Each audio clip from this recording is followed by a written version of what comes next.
अस्सलामुअलैकुम। जनाब Babubhai सोपारीवाला girls primary school, कक्षा 7, होम लर्निंग, विषय हिंदी, इकाई 4 कथनी और करनी। बच्चों, कथनी और करनी पाठ की समझूती मैंने आप लोगों को दे दी थी। इसके पहले हमने स्वाध्यायपोथी कार्य शुरू कर दिया था, जिसमें मैंने विकल्प, रिक्त स्थानों की पूर्ति, अधूरे वाक्यांश पूर्ण कीजिए और प्रश्न के उत्तर लिखिए, इनकी समझूती दी थी।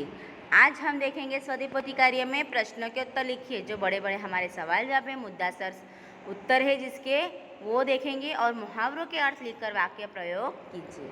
ठीक है, चलिए हम देखते हैं। हमारा पहला प्रश्न है कि फूल लगाने वाले सज्जन की कथनी और करनी में क्या अंतर था। क्या अंतर था?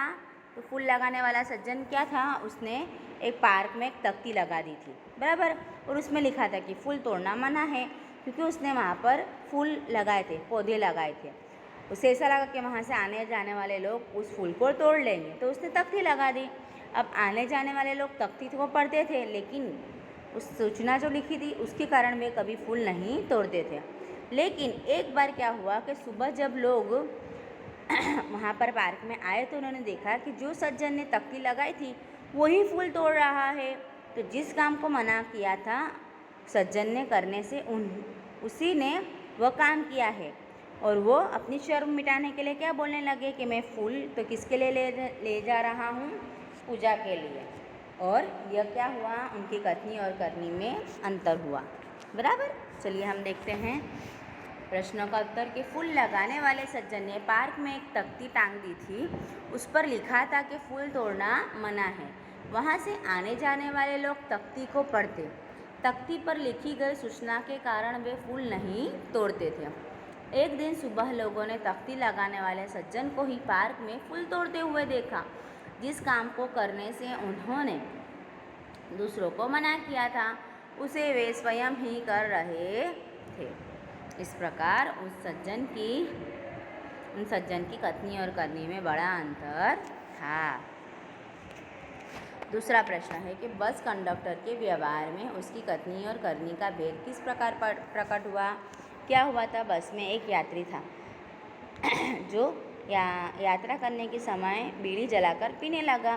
तो उसे देखकर कंडक्टर ने क्या कहा कि बस में बीड़ी और सिगरेट पीना मना है, बराबर, और उसने यात्री की जलती हुई बीड़ी खिड़की से बाहर फेंकवा दी थी। तो थोड़ी देर बाद कंडक्टर ड्राइवर की केबिन में जब जाकर बैठा तो उसने क्या किया कि दोनों लोग सिगरेट जलाकर पीने लगे। तो यह देखकर जो यात्री था उसने क्या किया, कंडक्टर को टोका और बताया कि बस में जहाँ लिखा हुआ था कि धूम्रपान करने की मनाही है, उसने वो बताया। तब कंडक्टर कहने लगा कि यह सूचना सिर्फ यात्रियों के लिए है, ड्राइवर और कंडक्टर के लिए नहीं। इस प्रकार कंडक्टर के व्यवहार में उसकी कथनी और करनी का भेद प्रकट हुआ। चलिए उत्तर लिखते हैं कि बस में यात्रा करते समय एक यात्री बीड़ी जलाकर पीने लगा। उसे देखकर कंडक्टर ने उससे कहा कि बस में बीड़ी सिगरेट पीना मना है। उसने यात्री की जलती हुई बीड़ी खिड़की से बाहर फेंकवा दी। थोड़ी देर बाद कंडक्टर ड्राइवर के केबिन में जाकर बैठा और दोनों सिगरेट जलाकर पीने लगे। एक यात्री द्वारा टोकने पर कंडक्टर ने कहा कि बस में धूम्रपान करने की मनाही केवल यात्रियों के लिए है, ड्राइवरों और कंडक्टरों के लिए नहीं। इस प्रकार यहाँ पर जगह नहीं है, इसलिए मैंने यहाँ पर वाक्य पूर्ण किया नहीं, डॉट कर दिया है कि इस प्रकार बस कंडक्टर के व्यवहार में उसकी कथनी और करनी का भेद प्रकट हुआ। तीसरा प्रश्न है कि दुकानदार की कथनी और करनी की पोल कैसे खुल गई। क्या हुआ था कि एक व्यक्ति एक बार दुकान थी वो दुकान पर सामान लेना आया। अब उसका जो स्कूटर था उसने क्या थोड़ा सामान लेना है, तो उसने अपनी गाड़ी वहीं पर रोक दी, स्कूटर वहीं पर खड़ा कर दिया। लेकिन दुकानदार ने कहा कि यहाँ से स्कूटर हटा लीजिए। कहा उसने, वो व्यक्ति ने, कि मुझे थोड़ा ही सामान लेना है। लेकिन दुकानदार ने उसकी बात नहीं सुनी और कहा कि तुम यहाँ से स्कूटर हटा दो। दुकानदार की बात सुनकर वो अपना स्कूटर वह व्यक्ति हटाने लगा, उसने दूसरी जगह खड़ी कर दी।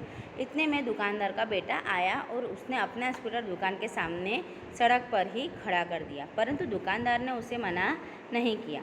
इस तरह दुकानदार की कथनी और करनी की पोल खुल गई।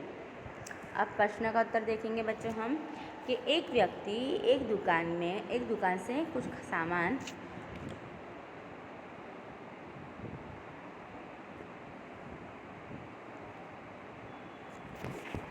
सामान खरीदना चाहता था। वह अपना स्कूटर दुकान के सामने खड़ा कर रहा था। दुकानदार ने उसे वहां स्कूटर खड़ा करने से रोकते हुए कहा कि दुकान के सामने सड़क पर स्कूटर खड़ा करना ठीक नहीं है।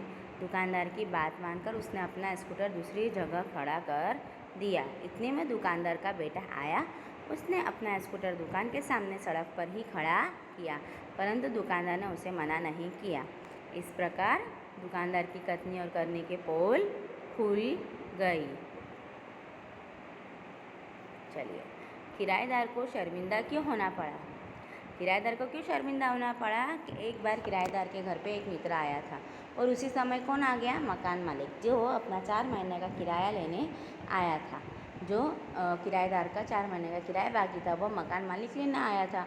उसने जब दरवाज़ा खटखटाया तो किराएदार ने अपनी खिड़की से देख लिया कि कौन आया है, कि मकान मालिक। तो उसने अपने बेटे को समझाया और कहा कि बाहर जाकर यह बोल दो। तो बेटे ने मकान मालिक के सामने क्या कहा कि पिताजी कहते हैं कि वे घर पर नहीं हैं। मतलब कि जो किराएदार था उसने अपने बेटे को क्या कहा था कि तुम जाकर बोल दो कि मैं घर पर नहीं हूँ, पिताजी घर पर नहीं हैं। तो लड़का वैसे ही जाकर बोल देता है कि पिताजी कहते हैं कि वे घर पर नहीं हैं। बेटे की बात सुनकर मकान मालिक हंसने लगा। यह देखकर घर में बैठा जो मित्र था वो भी मुस्कुराने लगा। इस तरह का किराएदार को शर्मिंदा होना पड़ा। जवाब लिखेंगे बच्चों हम कि किराएदार अपने घर में एक मित्र से बातें कर रहा था। उसी समय मकान मालिक उससे 4 महीने से बाकी किराया लेने आया। उसने दरवाज़ा खटखटाया। किराएदार ने खिड़की से झांक कर उसे देखा। उसे अपने बेटे को समझाकर बाहर भेजा। बेटे ने कहा, पिताजी कहते हैं कि वे घर पर नहीं हैं। बेटे की बात सुनकर मकान मालिक हंसने लगा। घर में बैठा मित्र मुस्कुराया। इस तरह किराएदार को शर्मिंदा होना पड़ा। अगला प्रश्न है कि धूम्रपान का निषेध है कहाँ कहाँ और क्यों लिखा जाता है? क्यों लिखा जाता है बच्चों, पता है तुम्हें? यह लिखा होता है रेलगाड़ी, बस और सार्वजनिक वाहनों में लिखा होता है। जैसे कि ये सार्वजनिक वाहन है जिसमें सभी लोग सफ़र करते हैं, बराबर, यात्रा करते हैं। फिर दूसरी जगह अस्पताल है, थिएटर है, बराबर ना, वहाँ पर भी ऐसी चेतावनी दी जाती है कि बाग बगीचे है, पुस्तकालय है, प्रतीक्षालय हो, धर्मशाला हो, फिर सार्वजनिक शौचालय हो, ऐसी जगह पर धूम्रपान का निषेध इसकी पट्टियाँ लगाई जाती है। क्यों लगाई जाती है, क्यों ऐसा लिखा होता है? क्योंकि धूम्रपान क्या करता है? हवा को प्रदूषित करता है।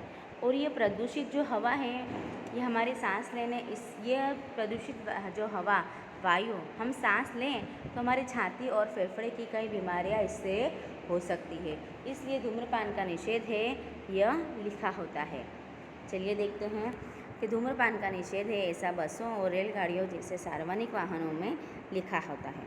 अस्पतालों, सिनेमा गृहों में भी धूम्रपान न करने की चेतावनी दी जाती है। बाग बगीचे, पुस्तकालय, प्रतीक्षालय, धर्मशाला और सार्वजनिक शौचालय आदि स्थानों पर ऐसी पट्टियाँ लगी होती है। धूम्रपान से वायु प्रदूषित होती है। प्रदूषित वायु में सांस लेने से छाती और फेफड़े की कई बीमारियां होती हैं। इसलिए धूम्रपान का निषेध यह लिखा होता है। अगला प्रश्न है कि लोग कहाँ कहाँ कतार में खड़े रहते हैं?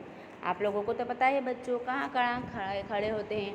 ट्रेन हो, बस हो, फिर सर्कस हो, सर्कस में हम जो करतब दिखने आते हैं वो हो, कोई प्रदर्शन हो, या हमें थिएटर की टिकट लेनी हो, सिनेमा घर की टिकट लेनी हो, तो हम खड़े रहते हैं, कतार में खड़े रहते हैं। राशन की दुकान पर राशन लेने जाएं, लाइट बिल या टेलीफोन बिल भरने जाएं, तब भी हमें खड़े रहना पड़ता है। बस में चढ़ने के लिए, फिर शहरों में मॉल में खरीदी करते हैं उसका बिल चुकाने के लिए, फिर बैंक में हम जब पैसे निकालने जाते हैं या जमा कराने जाते हैं तब हम कतार में खड़े रहते हैं। इस प्रकार क्या होता है कि लोग आवश्यक के अनुसार अलग अलग स्थानों पर कतार में खड़े रहते हैं। आइए हम जवाब लिखते हैं। लोग ट्रेन, सर्कस, प्रदर्शनी और सिनेमा की टिकट के लिए कतार में खड़े रहते हैं। राशन की दुकानों से राशन लेने के लिए, लाइट या टेलीफोन के बिल भरने के लिए भी बस में चढ़ने के लिए, शहरों में मॉल में की गई खरीदी का बिल चुकाने के लिए, बैंक में पैसे निकालने या जमा कराने के लिए लोग कतार में खड़े रहते हैं।